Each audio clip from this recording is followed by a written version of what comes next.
नाशिक जिल्ह्यातील निफाड तालुक्यात आज कडाक्याच्या थंडीने अक्षरशः थैमान घातले आहे.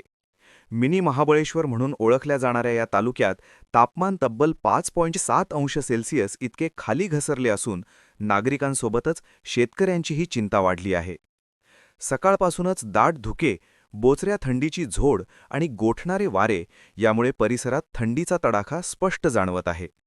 शेतांमध्ये पांढऱ्या दवबिंदूंची जाड चादर पसरल्याने ग्रामीण भागात हिवाळ्याची तीव्रता अधिक जाणवत आहे. हवामानातील या अचानक बदलाचा द्राक्ष पिकांवर सर्वाधिक परिणाम होण्याची शक्यता व्यक्त केली जात आहे. अशा तीव्र थंडीत द्राक्षांच्या कोंबांना व बहराला नुकसान होण्याचा धोका वाढतो, तर फळांवरही त्याचा परिणाम होऊ शकतो. त्यामुळे द्राक्ष उत्पादक शेतकऱ्यांमध्ये काळजीचे वातावरण आहे.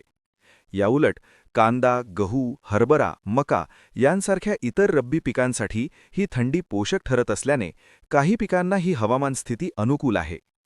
निफाड तालुका पुन्हा एकदा थंडीच्या शिखरावर आणि त्याचा परिणाम थेट शेतकरी व गावकऱ्यांच्या दैनंदिन जीवनावर. आपण पाहत आहात सत्य वेग विश्वासाचं नवं केंद्र इंडिया न्यूज 24 तास.